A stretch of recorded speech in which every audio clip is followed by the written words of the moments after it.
So today we're gonna be watching the Game Theorist, The Dead Planet. It's about Subnautica. Smart founders know something most people miss. If you're not ready to launch your business. Hello. Credit to the Game Theorist and MatPat. Internet. Thank you for stopping by. Today is no ordinary day, and this is no ordinary video.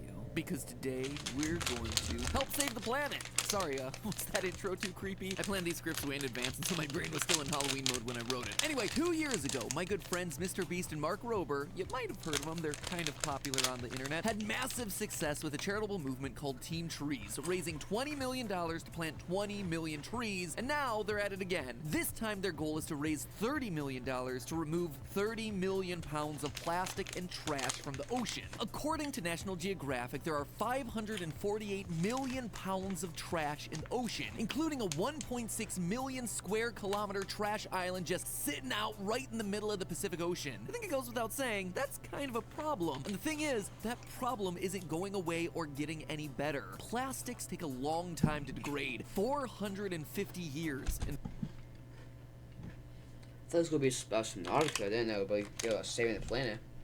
fact, which means that it's going to continue existing in the oceans for centuries after being washed into the water. This affects marine life, which can get caught up in the plastics, which leads to stuff like starvation and drowning, but it also affects us humans too. If fish aren't ingesting plastic, the toxins are broken down and enter the body we then consume when we fancy a bite of sushi. It's not a great situation for anyone, most of all for planet Earth, and so Jimmy and Mark are trying to do something about it, and they aren't doing it alone. There are I'm gonna say this. Rough opinion. The Earth will bounce back. Once us humans are gone, the Earth will bounce back, become its natural state once again. But first but it will always turn back to that, no matter what. Then there'll be another thing to mess up the planet. But the Earth will bounce back, and I don't know. Hundreds of YouTubers over the next couple weeks all posting videos to help raise awareness for the cause. Because if this is gonna work, we need your help. $30 million is not a small amount of money. Unless, of course, you're Luigi and you inherited a haunted mansion. But we are not Luigi, and so we need your help, loyal theorists. Go to the donation link in the description below and give whatever you can. 100% of your donation is going directly to Ocean Conservancy and the Ocean Cleanup, non-profit organizations that have partnered with us to help achieve this goal. One, with the goal of picking up existing trash in the ocean, and the second with the goal of stopping the problem from getting worse, using machines as a preventative measure to help catch the trash in rivers before it escapes out into the ocean, preventing the problem from getting worse. In short, every dollar translates to one less pound of plastic in the ocean. After 10 years on YouTube ruining your collective childhoods, it's time for me to take the opportunity to redeem the childhoods for the generations to come. So please follow the link down in the description below and donate if you can today. If we don't help solve this now, who knows what's gonna happen in the future. Oh wait, we do know, because Subnautica reveals a heck of a lot about this exact thing, even though the story kinda skims over it. Wow. Get it? Skimming the trash off the top. And with that seamless segue, let's get to the episode. Every scenario, every Wow. situation, every time. Marines are made for this. Let's get into a scenario. Marines. Bad, go join the Marine Corps. Hello, Internet! Welcome to Game Theory, the show that's willing to dive deeper and deeper and deeper to clean out the tiniest ounces of lore. Believe me, there was a lot of diving and searching involved. This game is mostly water, after all. Regardless, I found something. A bone, in fact. A bone that I have to pick with Subnautica's developers, Unknown Worlds Entertainment. Dear Unknown Worlds Entertainment. Hi, it's me, Austin. Nope, Austin, no. Go home, we've talked about this. You can't keep interrupting my recordings. Sorry about that, where was I? Oh yeah, Unknown Worlds Entertainment. As amazing as your ocean planeted Subnautica is, did you really expect everything to be fine when a massive spacecraft crashes in from orbit? For those of you who have no idea what I'm talking about, back in 2014, the world was stunned by an early access game called Subnautica, an open world survival action adventure game. I wish I was just making that genre up, but it is literally pulled from from their Wikipedia page. It's like they used a random word generator for their game description. Regardless, what was impressive about this game was that it took place primarily in the ocean of a far-off alien planet. Now, a game built as one big water level is going to be a tall order. I've played through enough Sonic and water temples in my day to know that water plus a video games equals big suckage. But Subnautica is anything but that. This game plays like a dream and is absolutely gorgeous. The spectacular water graphics, the colorful plant life, the wonderfully creative creatures when they're not trying to eat your face off. The game even has a bit of story. The ship we're on, the Aurora, crash lands. I just got attacked by one. It's like at the back of the Aurora. Oh my, I think I peed my pants a little. Like, I think, honestly. On an alien planet with us as the only survivor. We try to piece together what happened, use scraps from the wreckage to survive, and ultimately escape. You know, your usual survival tropes. But of course, it wouldn't really be complete without some kind of human saves the alien storyline. While on the planet, we learn of an incurable and deadly disease, which was being studied by other hyper-advanced alien life forms called architects well before we got there. This disease actually wiped out the architects, and it's predicted that the same would happen to the whole planet if a cure wasn't found. But in we fly with our crash-landing ship, a non-essential systems maintenance chief from Earth, and of course we figure it all out within a couple days, saving an almost extinct species that were key to the planet's long-term survival. Suck on that, super advanced alien species. We solved your problem in a couple days. Humans! It's a good thing we happened to crash land there, right guys? Or is it? See, there's something that's always bugged me about Subnautica, something that's never really addressed in the game, and that's our impact on the planet's ecosystem. Sure, we stopped at It is a little bit. When you get onto the Aurora to get the parts that you need, it'll tell you that the radiation is spreading and you need to control it. So that's what you do. I've not done that yet, so I'm in the first part of the game. I'm getting the thing that I need to move boxes with. Deadly disease, but have we caused more harm than good just by being here? I believe in actuality, we might have doomed this planet even before we set foot out of our life pod. We're talking about the Aurora, the crash, and the devastation left in our wake. Wake, it's the waves that follow your boat. These puns are not gonna get any better as this We have got to the point where literally anybody can build a fully working app without knowing how to code. This is episode goes on, I can promise you that. Spoiler alert for the episode. Spoiler alert for the channel. They do not get better. We wake up on this alien planet and see that our ship, the Aurora, has already crashed. There's a massive trench where it initially impacted. The water is dusky and sandy, and there's no natural flora in the surrounding area. So far, this all seems pretty accurate on the surface. We know from shipwrecks that when boats collide with the ocean floor, especially near coral reefs, that we see damage and destruction to those environments. But when you look closer, the math doesn't quite add up. Here's the map that we're given in the game. That sandy section on the bottom right of the map is known as the crash site biome. Here is the placement of the Aurora in that biome. Notice anything strange? To me, it's odd that the biomes to the left of it don't seem to have been impacted by the crash at all. Back in the year 2000, there was a container ship called the Bunga Teratai Satu, which unfortunately crashed into the Great Barrier Reef, immediately destroying a 1,500 square meter area. That's about 5,000 square feet, but that wasn't all. It also dispersed the— There's a Great Reef? Yo, I'm too scared of the... Alright. Fun fact. I'm too scared of the ocean to learn about the ocean. Like, anytime schools start talking about the ocean, I just zone out. I'm too scared of it. And my parents love going on cruises, so it's like... toxic paint from the hull up to 250 meters or 820 hull. It also dispersed the toxic paint from the hull up to 250 meters or 820 feet away, thanks to the abrasive impact. Oh, it's not working.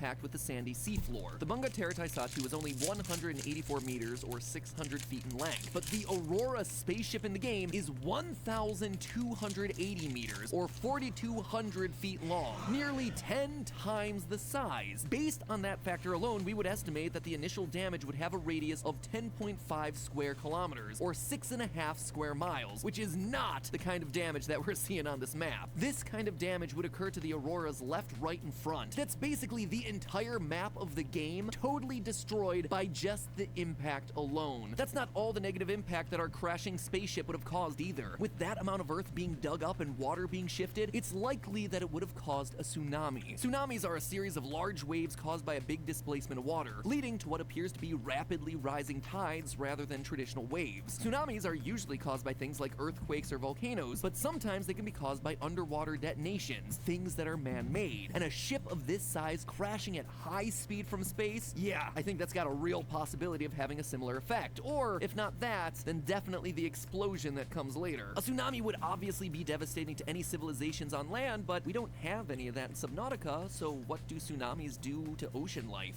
I mean, they're underwater anyway, what's the big deal? Well, the 2004 Boxing Day tsunami in India gives us some insight. Naturally, a tsunami is going to displace a lot of water, but also a lot of sediment as it rips up the seafloor. In India, they learned that this leads to breakages and suffocating of coral reefs and the death of seagrass beds thanks to the sediment blocking both sunlight and oxygen. These coral reefs and seagrass beds are homes to many species, especially in their early stages. Is that Nemo?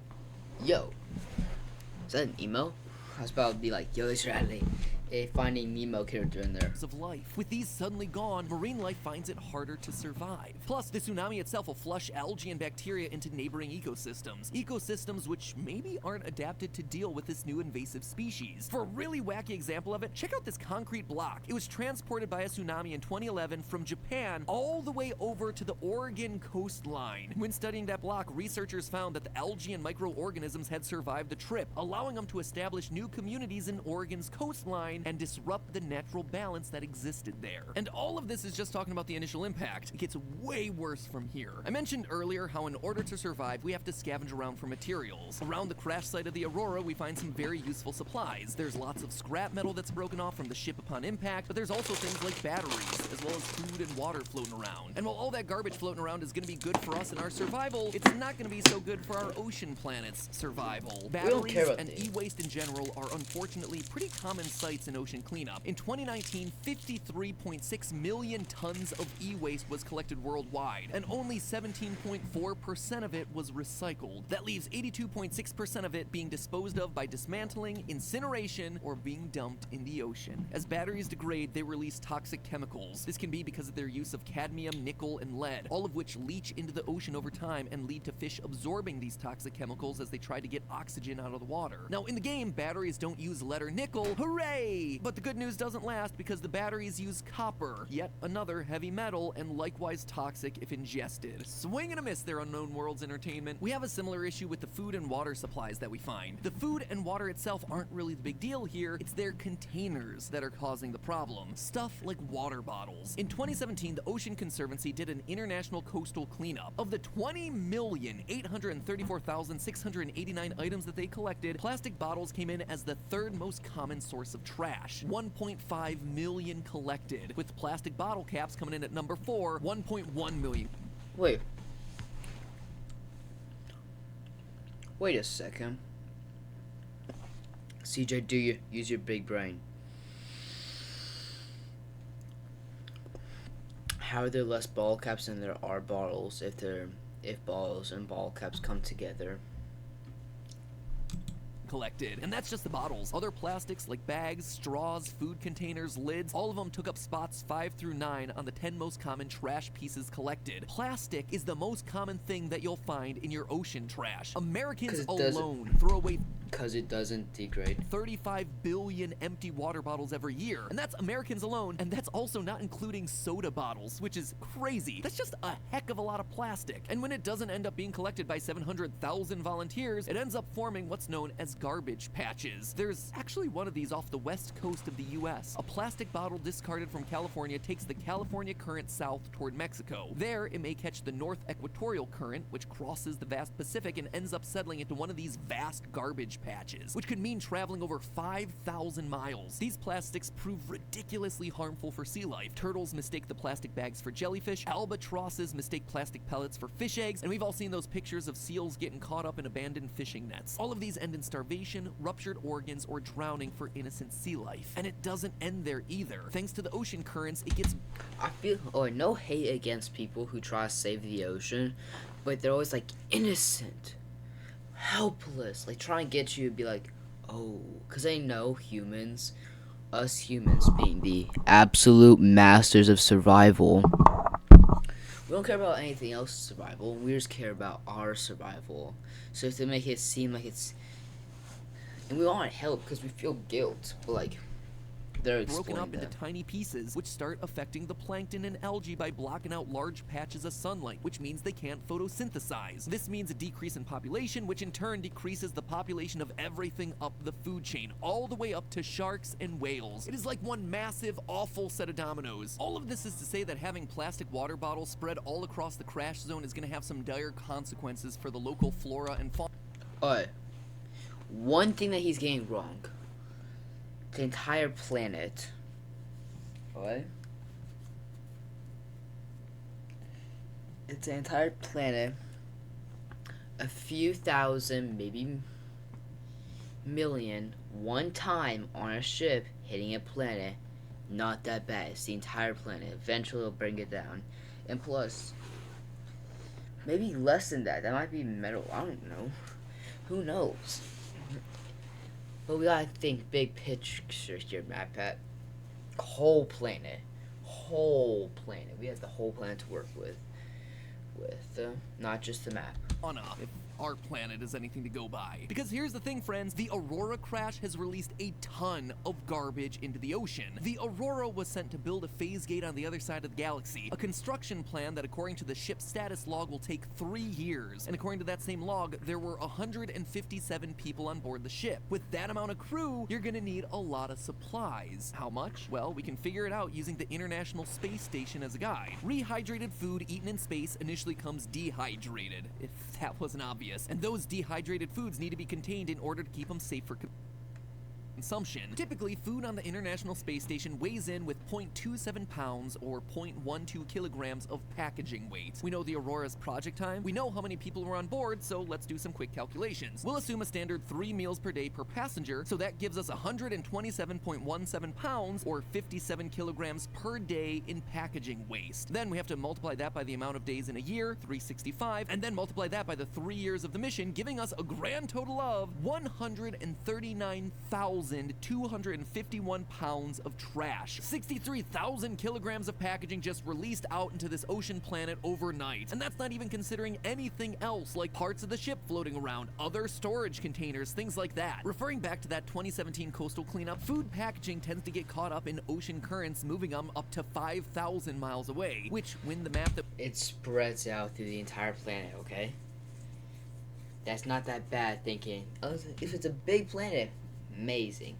Best case scenario, small planet, might be a little cooked, we don't know. we have is only a few thousand meters, means that we're now affecting areas that go well beyond the scope of our crash site. This has suddenly become a planet-wide issue. Fortunately, the Aurora doesn't seem to have any hydrocarbons like crude oil on board, so that's good. At least we don't have to deal with a huge oil spill, but we do have to deal with a huge radiation spill. If you try to swim near the Aurora at the start of the game, you'll find radiation in the area. Detecting increased local radiation levels. This will start to deplete your health until you die and respawn. Later on, we're informed that the Aurora's drive core isn't in good shape. Warning. Local radiation readings suggest the Aurora's drive core has reached critical state. Quantum detonation will occur within 2 hours. In other words, big ship about to go big boom. And big boom it certainly does. The game describes it as a quantum explosion, which doesn't really tell us that much. Quantum's just one of those science fiction words that gets added onto things when they can't explain the science behind it. But that is not how we roll here. What sort of explosion are we talking about? Upon impact, we know that there was clearly damage to the drive core, and that led to radiation pouring out into the environment, even before the explosion takes place. This, to me, screams nuclear reactor, and it's not that far-fetched either. NASA actually uses radioisotope thermoelectric generators for long-haul missions to places like Mars. This is because radioactive substances release heat as it breaks down over time. That heat is then converted into electricity, which can power the spacecraft. This would also mean that if there was a breach in the protective casing of the radioisotope, then we would see radiation leaking out into the atmosphere around it, and an explosion would probably cause more damage, creating more breaches for more radiation to leak out, hence the nearly 1,000 meter radius of radiation that appears after the explosion. Why does any of this matter? Well, if the radiation is indeed nuclear in nature, you can bet your bottom dollar it ain't gonna do the planet much good. We know that if you, the player, are in close proximity to the Aurora upon its explosion, you die instantly, so it's likely that any other sea life, be it flora or fauna, would suffer the same fate. The radiation radius radius then increases massively to 940 meters, which is nearly the size of the aurora itself. This isn't just affecting the crash site biome, but also the Koosh zone, mushroom forest, safe shallows, kelp forest, and grassy plateaus. All of these ecosystems are now in grave danger, and not just the current residents, but the next generations are the ones that are going to get hit the hardest, as found in the Japanese seas near the Fukushima Daiichi nuclear power plant explosion. This is because eggs and larvae are still developing, and so the radioactive atoms can start to replace atoms in their bodies, altering their DNA and causing cancers as well as other weird mutations and physical deformities. And just to be clear, no, I'm not suggesting that you're going to start seeing two-headed fish like the cows in Fallout 4. These physical mutations usually result in deformities like smaller or misshapen limbs, disrupted camouflage, things like cataracts causing eventual blindness, as seen in the mice near Chernobyl. Because of these deformities, the young fish don't tend to survive for very long, their mutations giving them massive disadvantages in the food chain, which in turn can cause radiation poisoning in those bigger fish that decide to eat them. Sure, we do eventually fix the leak in Subnautica, and after 3 days the radiation subsides, but in a sense, that doesn't really matter. Fukushima's nuclear accident managed to transport radiation all the way from Japan to Canada's continental shelf in 2.1 years. It continued to remain high until 2016. This shows us that the explosion of the aurora...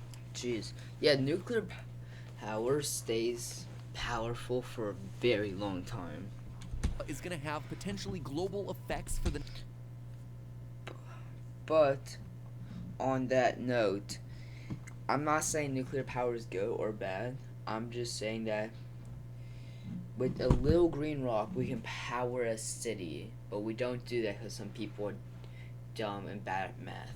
Next 5 years. And if we look at Chernobyl 35 years on, we're still seeing massive repercussions of that explosion. Researchers looking into plants like wheat, rye, oats, and barley that are near Chernobyl are still showing high levels of radioactive contamination, making them very dangerous for consumption by humans and animals. The radioisotope that tends to be used for radioisotope thermoelectric generators in space is typically plutonium-238, which has a half-life of 87.7 years, meaning that the planet could be dealing with the effects of radiation for centuries after the crash. So while yes, we managed to stop a mystery illness affecting the planet, we also introduced destruction to a delicate ecosystem. Between the trash that we brought, the tsunamis, the radiation, it's likely that we're not a net positive for this planet. We completely wrecked the world of Subnautica, and we're not done because 2 years later, Alterra decides to do some more research on the planet, bringing with it more people, more waste, and more damage to the environment. Planet 4546b just cannot catch a break. Enjoy the tranquil world of Subnautica while it lasts, because humans are about to destroy it, like we tend to do.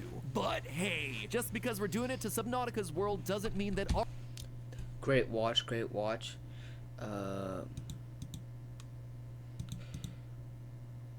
go to the next video, guys.